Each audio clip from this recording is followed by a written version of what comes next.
प्यारे विद्यार्थियों, नमस्कार। आप सभी का हार्दिक अभिनंदन है, स्वागत है। आज हम बीए पार्ट 3 में जिन विद्यार्थियों की संस्कृति विषय है उसमें जो द्वितीय प्रश्न पत्र है उसमें श्रीमद् भगवत गीता जो है उसका तृतीय जो अध्याय है वो आपके पाठ्यक्रम में निर्धारित है और उसके हमने पहले 5 पद्य जो है कल का जो वीडियो था हमारा उसमें हम पढ़ चुके हैं और आज हम उसी क्रम को आगे बढ़ाते हुए जो 6 नंबर का जो पद्य है उसको हम पढ़ेंगे। आप सभी ने जो ई कंटेंट्स जो हैं वो पढ़ लिए होंगे ऐसी मैं आशा करता हूँ, और यदि नहीं पढ़े हैं तो आप पहले मैंने इस वीडियो से पहले ई कंटेंट्स जो वो भेजे हैं आप उनको पढ़ें और उसके बाद में ये जो वीडियो है इस वीडियो के माध्यम से आप जो है इन पद्यों का जो है अनुवाद जो है उसको आप सुने। तो 6 पद्य की ओर हम आगे बढ़ते हैं, बीच में हम और कोई भूमिका नहीं बांधेंगे। कर्मेंद्रियाणि संयमे ये आसते मनसा स्मरण इंद्रियार्थान विमूढ़ात्मा मिथ्याचारः स उच्यते। यहाँ इस पद्य के अंदर कहा कि केवल ऊपर से इंद्रियों की क्रिया न करने वाले जो विषय चिंतक जो मनुष्य होता उसको मिथ्याचारी कहा, और ऐसा जो मनुष्य जो इंद्रियों को बाह्य कर्मों से तो उनको रोकता है किंतु मन ही मन में उनका जो चिंतन करता रहता है, मंथन करता रहता है, उसकी यहाँ पर निंदा की गई है। और निंदा करते हुए और यहाँ पे कहा यह विमूढ़ात्मा कर्मेंद्रियाणि संयमे इंद्रियार्थान मनसा स्मरण आसते सह मिथ्याचारः उच्यते। प्यारे विद्यार्थियों, ये पद्य आपको परीक्षा की दृष्टि से याद करना है, महत्वपूर्ण पद्य है।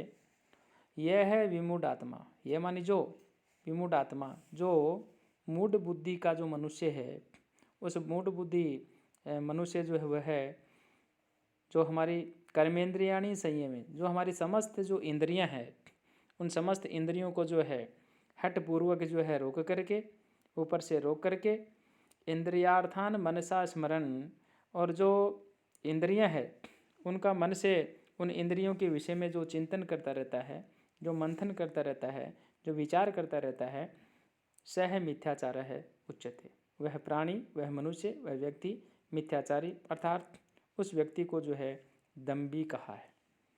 ये अनुष्टुप छंद जो है उसका उदाहरण है। अन्य जो व्याकरणात्मक टिप्पणियाँ हैं जैसे अव्यय हैं, शब्दरूप हैं, सर्वनाम हैं, कृदंत हैं, तद्धित हैं, उनको आप लोग जो हैं साथ साथ में याद करते रहें। अगला जो पद्य आता है वो 7 नंबर का आता है और यहाँ पे कहा यस्त्व इंद्रियाणि मनसा नियम्यारम्भते अर्जुन कर्मेंद्रियैः कर्म योगम शक्तः सह विशिष्यते।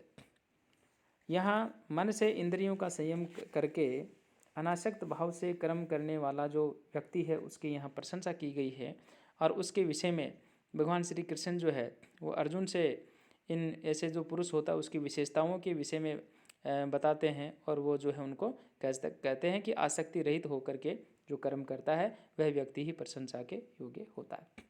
तो मन से उन इंद्रियों का संयम करके अनासक्त भाव से कर्म करने वाला जो मनुष्य है उसकी प्रशंसा के विषय में ये बात कही। तो अर्जुन, यह मनसा इंद्रियाणि नियमे असक्त है। हे अर्जुन, जो पुरुष मन से इंद्रियों को वश में करके अनासक्त जो भाव है, असक्त है कर्मेंद्रिय कर्म योगम, यानी अनासक्त हुआ वह जो व्यक्ति है समस्त जो इंद्रियां हैं उन समस्त इंद्रियों के द्वारा कर्म योगम आरभते सह विशिष्यते, यानी कर्मयोग का आचरण करता है वह ही जो है श्रेष्ठ है। महाभारत के अंदर एक जगह इनका जो प्रसंग है और भी आता है इसके विषय में, और वहाँ कहा कि जो ज्ञानी पुरुष चलायमान करने वाली जो इंद्रियां हैं और उनकी इंद्रियों की जो डोरी को खींचता है वह ही जो है वह श्रेष्ठ सारथी कहलाता है। यहाँ आपको जो अनुष्टुप छंद है उस अनुष्टुप छंद का उदाहरण जो है ये स्वीकार करते हुए और अन्य व्याकरणात्मक जो टिप्पणियाँ हैं उनको भी आपको साथ साथ में याद करते हुए जाना है। नेक्स्ट जो पद्य आता है हमारा वह आता है 8 नंबर का पद्य। और यहाँ पे कहा कि कर्म न करने की अपेक्षा जो मनुष्य है उस मनुष्य को जो है कर्म करना श्रेष्ठ है, और कर्म के बिना शरीर जो है वह शरीर निर्वाह भी असंभव होता है। ये बात यहाँ पे कही है। और कहा नियतम कुरु कर्म त्वम कर्म ज्यायो ह्य कर्मणः शरीर यात्रा अपि च ते न प्रसिद्धेन कर्मणः त्वम नियतम कर्म कुरु।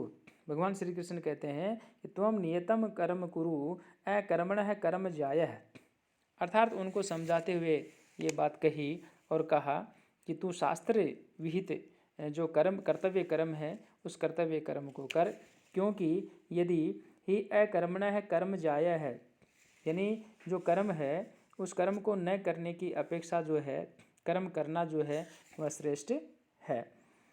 च अकर्मणः ते शरीर यात्रा अपि न प्रसिद्धयेत, यानी जो कर्म है वह न करने से तेरा जो शरीर निर्वाह है वह भी जो है नहीं सिद्ध होगा।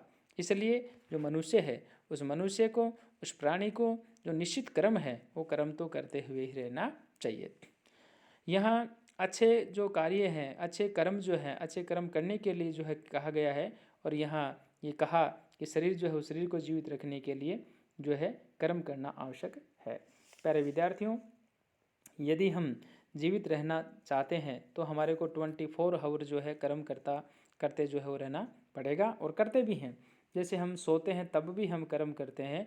उदाहरण के लिए जैसे मान लो हम यदि श्वसन क्रिया यदि हम चलायमान नहीं रखते हैं, यदि श्वास हम नहीं लेंगे, श्वास लेना भी एक कर्म है, तो व्यक्ति जो है वह जीवित नहीं रह पाएगा। इसलिए व्यक्ति जो है हर समय जो है वह कर्म करता रहता है, और कर्म न करने की अपेक्षा कर्म करना उसके लिए बहुत ही श्रेष्ठ होता है। अगला जो पद्य आता है यहाँ 9 नंबर का जो पद्य आता है, और इस 9 नंबर पद्य को आपको याद करना है। और यहाँ पे जो निस्वार्थ और अनासक्त भाव से विहित जो कर्म है उस कर्म को करने की जो यहाँ आज्ञा दी गई है उसके विषय में ये बात कही है। और कहा यज्ञार्थात कर्मणोन्यत्र लोको यम कर्म बंधनः तदर्थे कर्म कौन्तेय मुक्त संगः समाचार। यज्ञार्थात कर्मणः अन्यत्र अयम लोकः कर्म बंधनः कौन्तेय मुक्त संगः तदर्थम कर्म समाचार। यानी यज्ञार्थात यानी यज्ञ के निमित्त किए जाने वाले जो कर्म हैं उन कर्मों से अतिरिक्त जो अन्यत्र अयम लोक है, अन्यत्र कर्मों में लगा हुआ जो व्यक्ति होता है वह मनुष्य समुदाय जो होता है वह ही कर्म बंधन है, यानी वह कर्मों से बंधता है। कौन्तेय, इसलिए हे कुंती पुत्र अर्जुन, मुक्त संग है तदर्थम कर्म समाचर, आसक्ति से रहित होकर के उस यज्ञ के निमित्त ही जो है भली बातें कर्तव्य कर्म जो है वह कर। तो प्यारे विद्यार्थियों, यहाँ इसके अंदर जो है अनुष्टुप जो छंद है उसका ये उदाहरण है, और अन्य जो व्याकरणात्मक टिप्पणियाँ हैं वो आपको जो है इसके अंदर साथ साथ में जो है आपको याद करते रहना पड़ेगा।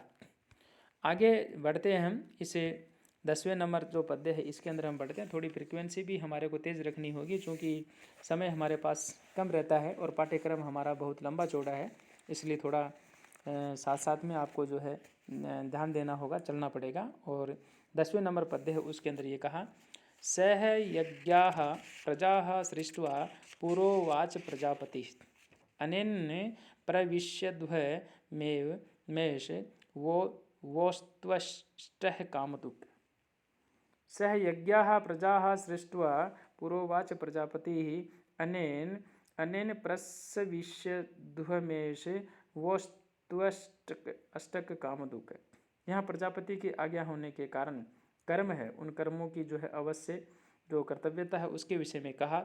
कहने का तात्पर्य यह है कि यज्ञ का महत्वपूर्ण जो इतिहास है उसके विषय में बताते हुए वो कहते हैं कि हे अर्जुन, प्रजापति ही पुरा सह यज्ञाः प्रजाः सृष्ट्वा, यानी प्रजापति ब्रह्मा ने जो है पूरा मानी पहले सह यज्ञाः अर्थात प्रजापति ब्रह्मा ने जो कल्प के आदि में सह यज्ञाः यज्ञ सहित प्रजाः सृष्ट्वा प्रजाओं को रच करके उवाच यानी उनसे ऐसा कहा, अनेन प्रसविष्यदुहम ऐसा है, तुम लोग इस यज्ञ के द्वारा जो है वृद्धि जो है उस वृद्धि को प्राप्त हो वो ऐसा है वह है इष्ट काम दुख अस्तु।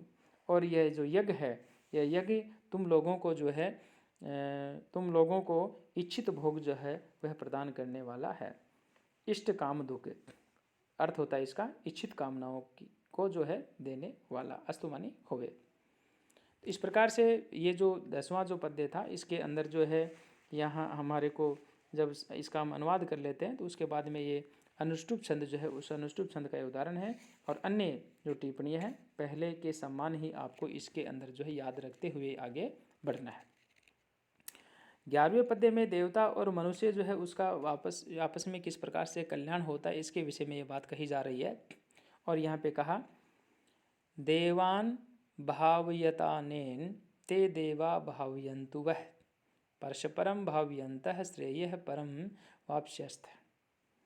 यानी अनेन देवान भाव्यतः, अनेन देवान भाव्यत ते देवाः वह भावयन्तु एवं परस्परम भावयन्तः परम श्रेयः अवाप्स्यस्थ।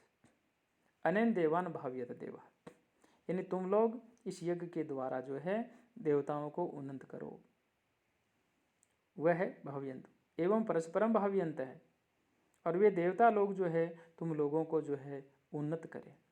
यानी इस यज्ञ के द्वारा देवताओं की भाव्यता यानी आप उन्नति करो। और ते यानी ते देवा वे जो देवता हैं वे देवता लोग जो हैं वह यानी तुम लोग जो तुम लोगों की भावयन्तु अर्थात उनकी उन्नति करें। परस्परम भावयन्तः है परम श्रेय है अवाप्स्यस्थ। इस प्रकार से निस्वार्थ भाव से एक दूसरे को जो है उन्नत करते हुए तुम लोग जो है परम कल्याण जो है उसको प्राप्त जो है हो जाओगे। 12 नंबर का जो पद्य है यहाँ पर जो देवार्पण बिना जो है भोग हैं उनके विषय में निषेध कहा गया और कहा, इष्टान भोगान यह वो देवा दास्यन्ते यज्ञ भाविताः तैर्दत्तान प्रदायैभ्यो यो भुंक्ते स्थेन एव सः। यहाँ पे कहा कि यज्ञ भाविताः देवाः वह है इष्टान भोगान दास्यन्ते तैः दत्तान यह एभ्यः अप्रदाय ही भुंक्ते सः एव स्थेन। यज्ञ भाविता अर्थात यज्ञ द्वारा जो है बढ़ाए हुए देवा यानी जो देवता लोग हैं वह है यानी तुम्हारे लिए। यज्ञ भाविता देवा वह इष्टान भोगान दास्यन्ते यज्ञ के द्वारा बढ़ाए हुए देवता तुम लोगों को जो है बिना मांगे ही दास्यन्ते अर्थात इच्छित जो भोग है वो निश्चय ही देते रहेंगे। तैः दत्तान यह एभ्यः अप्रदाय ही भुंक्ते सः एव स्थेन। इस प्रकार उन देवताओं के द्वारा दिए हुए जो भोग हैं उन भोगों को जो पुरुष उनको बिना दिए स्वयं ही जो भोगता है वह जो है स्थेन है अर्थात वह चोर है। कहने का तात्पर्य ये हुआ कि देवता जो है सदा यज्ञ से ही जो है प्रसन्न होते हैं और मनुष्य जो है अतिथि की सेवा जो है उसे मनुष्य अतिथि की सेवा से है। देवता सदा यज्ञ से प्रसन्न होते हैं, मनुष्य अतिथि की सेवा से प्रसन्न होता है, अतः उनकी इच्छा अनुसार पूजा करके सदा योग्य भोजन करें। ये जो बात आपसे मैं कह रहा हूँ ये जो है एक यूँ कह सकते हैं हम भाई जो ऋग्वेद है उसके अंदर भी जो है इसका प्रसंग आता है और वहाँ पर भी उदाहरण दिया है। 10वें मंडल के अंदर जो है ये बात कही है। और वहाँ पे कहा, केवलागो बहुती केवलादी यानी जो अकेला खाता है वह चोर है, अतः यज्ञ शेष को ही जो है खाना चाहिए। और मनु ने भी इस संदर्भ में जो है मनुस्मृति में 2-3 उदाहरण इसके विषय में कहे हैं, तो उनको जो है हम यथास्थान जो है आपसे हम चर्चा करेंगे। अब ये जो संख्या जो आ रही है ये 12 लिखा हुआ है बट ये जो है 13 नंबर संख्या है इस पद्य की। और यहाँ पे देखिए कहा, यज्ञ शिष्टासिनः संतो मुच्यन्ते सर्वकिल्बिषयः भुंजते ते त्वघं पापा ये पच्यन्ता आत्मकारणात्। यज्ञ शिष्टासिनः सन्तः सर्वकिल्बिषयः मुच्यन्ते ये पापाः आत्मकारणात् पच्यन्ति ते तु अघं भुंजते।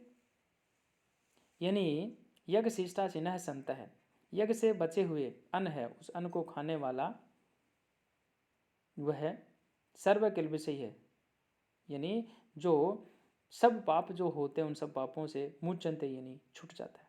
तो यज्ञ से बचे हुए अन्न को खाने वाले जो श्रेष्ठ पुरुष हैं सब पापों से जो है मुक्त हो जाते हैं। और ये पापा आत्म कारणात् पचन्ति ते तु अघम भुंजते। और जो पापी लोग अपना शरीर पोषण करने के लिए ही जो अन्न है उस अन्न को जो पकाते हैं वे जो है पाप को ही खाते हैं। तो प्यारे विद्यार्थियों, इस प्रकार से हमारे को ये जो पद्य हैं इन पद्यों का भली प्रकार से हमारे को जो है इनका अध्ययन करना है। साथ साथ में जो हमारी व्याकरणात्मक जो टिप्पणियाँ हैं उसको भी हमारे को ध्यान में रखना है। और अगला जो वीडियो आपके पास आए उससे पहले तक आप सभी विद्यार्थियों से मैं आशा करता हूँ कि आप सभी विद्यार्थी जो है इस वीडियो को देखें। Thank you.